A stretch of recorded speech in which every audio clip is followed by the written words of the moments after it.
So this is the picture prototype of autoimmunity. Autoimmunity क्या होती है? When your own body is acting against your own tissues.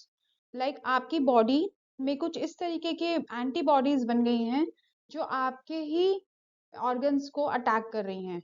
तो इसीलिए हमने इसका नाम दिया है ऑटो इम्यूनिटी, मतलब अपने अगेंस्ट ही इम्यूनिटी बनना।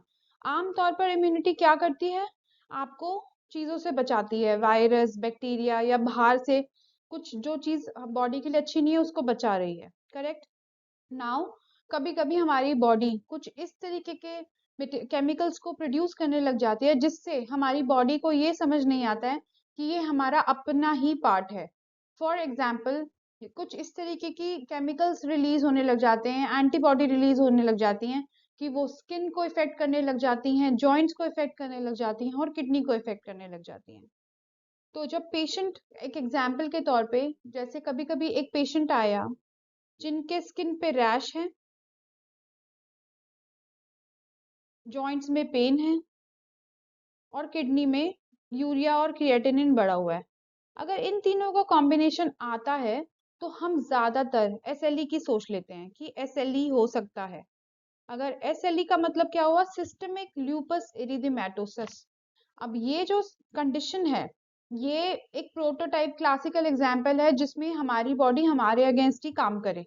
जिसमें एक तरीके से आप देखेंगे तो ये बटरफ्लाई रैश है, ये बटरफ्लाई बन रही है, तितली बन रही है।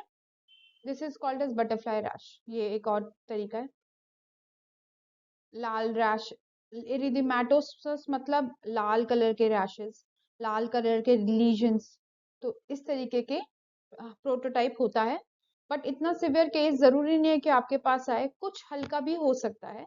पर अगर किसी को भी स्किन रैश है, जॉइंट्स में पेन है और किडनी में दिक्कत है, या सिर्फ जॉइंट्स में स्वेलिंग बता रहे हैं और स्किन में जगह जगह रैशेज हैं इस प्रकार के लाल कलर के, तो आप उनका एक टेस्ट करवाएं जिसका नाम है एएनए, एंटी न्यूक्लियर एंटीबॉडीज।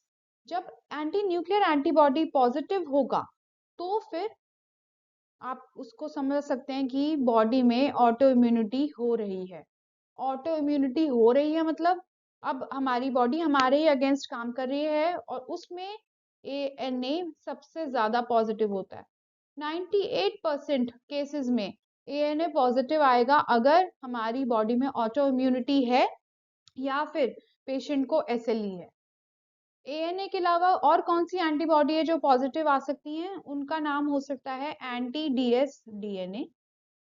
अगर एंटी डीएस डीएनए पॉजिटिव है और एएनए पॉजिटिव है तो 100% एसएलई का केस बन जाता है। पर अगर एएनए पॉजिटिव है और एंटी डीएस डीएनए नेगेटिव है तो हम उसको ऑटो इम्यूनिटी सोच के ट्रीट करेंगे। एसएलई जरूरी नहीं है क्योंकि एसएलई में एंटी डीएस डीएनए भी पॉजिटिव होता है। So the combination of skin rash, joints and kidney involvement will be suggesting you that autoimmunity हो सकती है और एक सिंगल टेस्ट से इसको डिसाइड किया जाता है। उस टेस्ट का नाम है anti nuclear antibody and this will give you lots and lots of hint कि आगे क्या करना है। अगर ये पॉजिटिव आता है तो आप या तो रिमेटोलॉजिस्ट के पास जाएंगे या फिर डर्मेटोलॉजिस्ट के पास जाएंगे और वहां से इसकी ट्रीटमेंट शुरू होगी। गूगल से पढ़ के इस ट्रीटमेंट को करना बेकार है, बिकॉज हर चीज का अपना एक ग्रेडेशन होता है, टाइटर होता है, हर एक ट्रीटमेंट की अपनी डोजेज होती है और हर केस डिफरेंट होता है। सो आप एएनए टेस्ट करवा के जरूर जाएं, पर ट्रीटमेंट अपना आप स्टार्ट नहीं करें अगर एएनए पॉजिटिव आ गया है तो।